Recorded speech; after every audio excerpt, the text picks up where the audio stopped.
Avant de plonger dans cette histoire incroyable, pensez à vous abonner à la chaîne et à activer la cloche. Ici, chaque récit a quelque chose à dire, et vous ne voudrez pas en manquer un seul. Marcus Jefferson était un homme que beaucoup considéraient comme inébranlable. PDG de Jefferson Tech, une entreprise technologique florissante basée à Atlanta, il avait bâti sa carrière sur la discipline, l'intelligence et une vision stratégique hors du commun. À 42 ans, il possédait tout ce que l'argent pouvait offrir, une maison somptueuse, des voitures de luxe, et une réputation irréprochable dans le monde des affaires. Mais derrière ce succès éclatant, un doute le rongeait. Depuis plusieurs mois, Marcus sentait que quelque chose clochait au sein de son entreprise. Les rapports internes étaient parfaits, pas de plaintes majeures, des chiffres de performance en constante hausse, et des réunions où tout semblait fonctionner harmonieusement. Pourtant, ces rencontres informelles avec quelques employés lui laissaient un goût amer. Il entendait parfois des murmures, des frustrations à voix basse, et des indices que tout n'était pas si parfait. Mais comment savoir ce qui se passait réellement ? Comment entendre la vérité lorsque tout le monde le craignait ou l'adulait simplement à cause de son statut ? Une nuit, seul dans son bureau, Marcus contempla les gratte-ciel d'Atlanta illuminés par les lumières de la ville. Il passa une main sur son visage fatigué et murmura. « Peut-être que pour comprendre, il faut que je voie par mes propres yeux ?» Cette idée, audacieuse et risquée, germa rapidement. Marcus décida qu'il allait se déguiser. Pas pour espionner ses employés dans l'ombre, mais pour vivre leur réalité au quotidien, sans costume, sans titre, sans privilège. Il engagea un coiffeur pour changer sa coupe, prit des lunettes pour masquer son regard familier, et choisit des vêtements simples, chemise bon marché, pantalons sobres, chaussures ordinaires. Il se donna un nouveau nom, Mike, le réceptionniste. L'excitation se mêlait à l'angoisse. Il savait que ce plan comportait des risques. Si quelqu'un découvrait sa vraie identité, le scandale pourrait ébranler toute l'entreprise.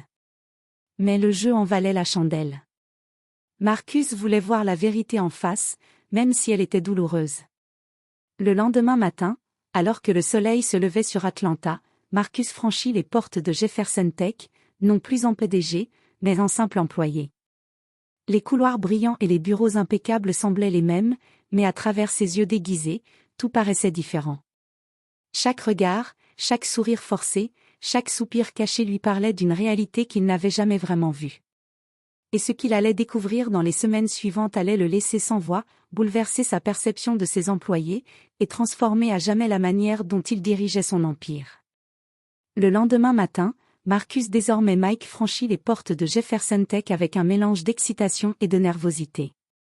Le hall était vaste et lumineux, avec des murs en verre et un sol en marbre poli.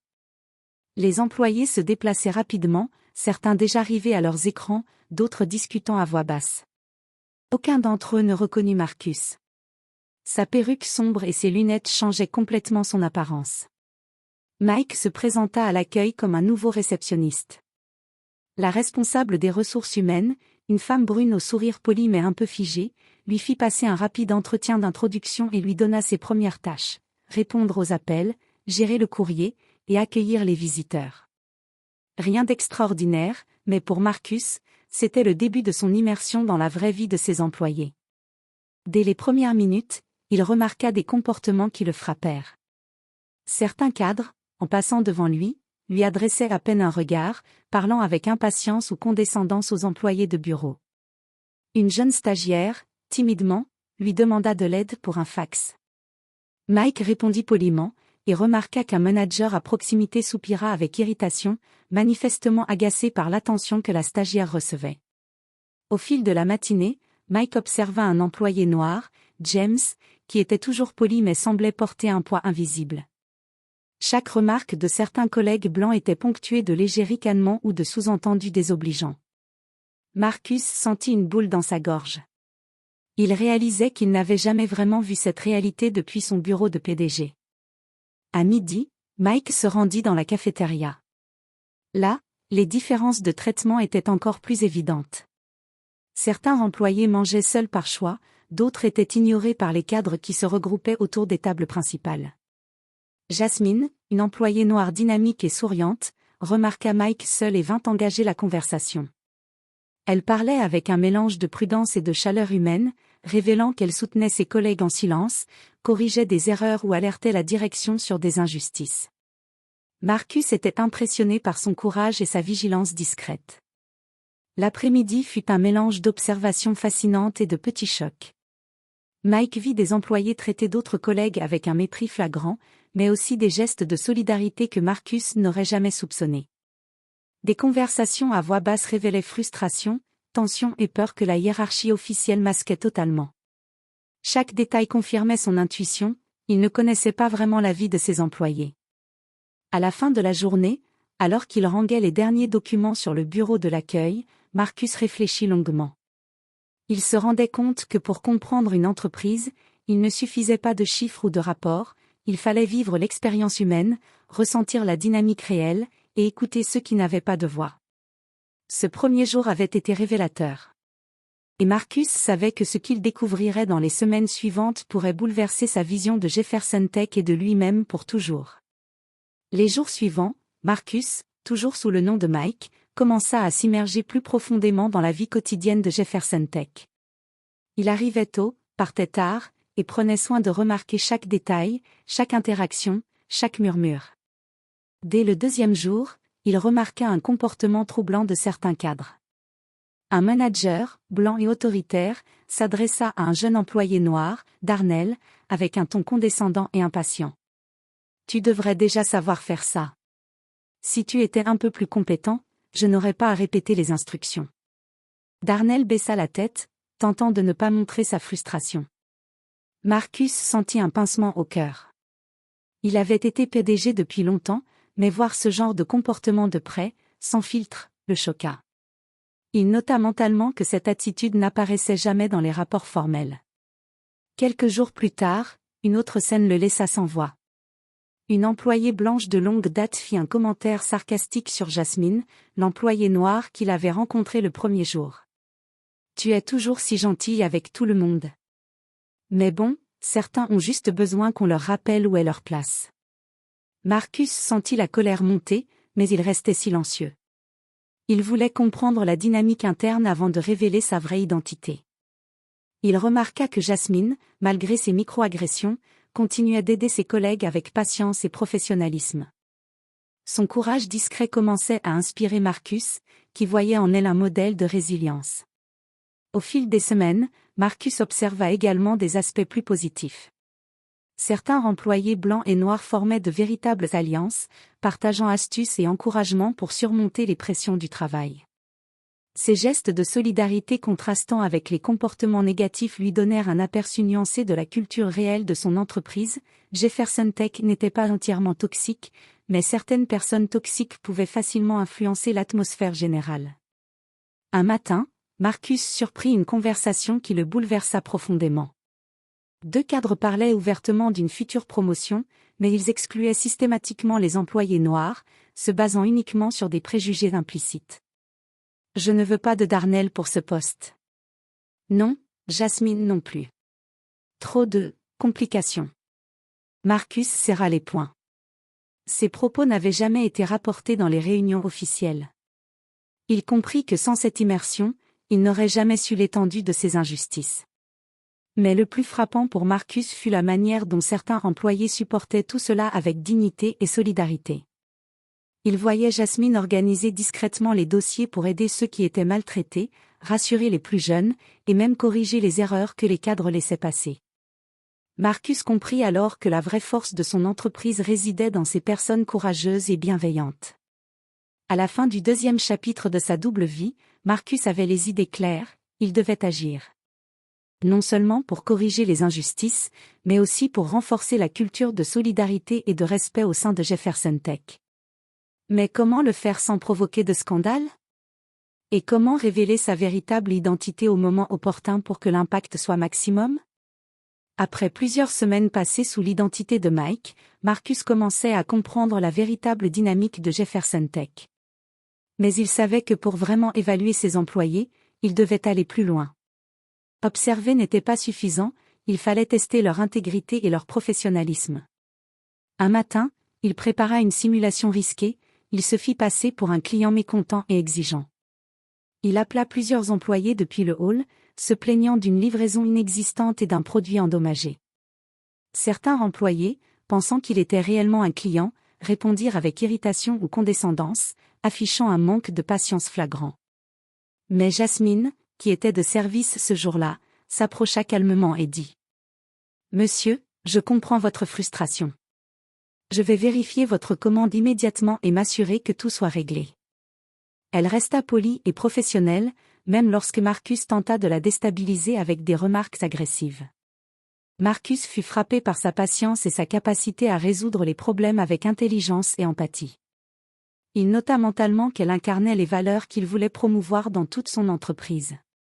Plus tard, Marcus observa d'autres employés dans des situations délicates. Certains ignoraient des clients ou des collègues, d'autres cherchaient à couvrir leurs erreurs au lieu de les corriger. Ces comportements le choquaient moins par surprise que par l'ampleur de l'indifférence. Il comprit que le vrai problème n'était pas l'incompétence, mais le manque d'empathie et de respect pour les autres. Durant cette période, Marcus se fit également discret pour observer les interactions entre collègues.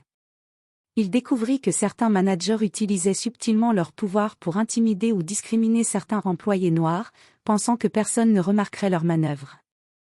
Mais ce qu'il constata de manière surprenante, c'est que Jasmine et quelques autres employés faisaient preuve d'une solidarité constante, alertant discrètement la direction sur les injustices et soutenant ceux qui étaient marginalisés. Marcus réalisa que la vraie force de Jefferson Tech n'était pas dans les titres, les chiffres ou les bureaux luxueux, mais dans ces individus loyaux, courageux et bienveillants qui faisaient tourner l'entreprise avec dignité et honnêteté. Il sentit une profonde admiration pour eux et une conviction grandissante. Il devait récompenser et protéger ses talents, tout en corrigeant les comportements toxiques. À la fin de la semaine, Marcus se tenait dans le hall, réfléchissant à tout ce qu'il avait vu et appris. Il savait qu'il était temps de révéler sa véritable identité. Les tests avaient montré qu'il méritait confiance et respect, et il était prêt à transformer Jefferson Tech pour le mieux, mais de manière décisive et mémorable. Ce qui allait suivre changerait non seulement la culture de l'entreprise, mais aussi la perception que chaque employé avait de leur PDG et de ce que cela signifiait d'être vu et respecté pour ce qu'ils étaient réellement. Après plusieurs semaines sous l'identité de Mike, Marcus Jefferson savait que le moment était venu. Il avait observé, testé, et compris. Les résultats étaient clairs. Certains employés méritaient d'être valorisés pour leur intégrité et leur bienveillance, tandis que d'autres révélaient des comportements toxiques ou discriminatoires. Il était temps de révéler sa véritable identité et de faire évoluer Jefferson Tech. Marcus organisa une réunion surprise dans le hall principal, invitant tous les employés sous prétexte d'une annonce importante. L'atmosphère était curieuse mais détendue, chacun se demandant ce que le PDG avait à leur dire. Marcus monta sur la petite estrade, prenant une grande inspiration. « Mesdames et messieurs, commença-t-il avec gravité, pendant plusieurs semaines, j'ai travaillé parmi vous sous un autre nom. » Un murmure parcourut l'assemblée. Les regards intrigués se posaient sur l'homme en chemise simple et lunettes, apparemment un simple réceptionniste. Marcus sourit légèrement, puis retira sa perruque et ses lunettes, révélant son visage familier. Le choc fut immédiat. Certains employés pâlirent, d'autres ouvrirent grand les yeux, incapables de croire ce qu'ils voyaient. Ceux qui avaient affiché arrogance ou mépris se figèrent, tandis que Jasmine et les autres employés loyaux ressentirent un mélange de surprise et de fierté. « Ce que j'ai vu m'a laissé sans voix, » poursuivit Marcus. « J'ai découvert des injustices, des comportements toxiques, mais aussi de la solidarité, du courage et de la loyauté qui m'ont profondément touché.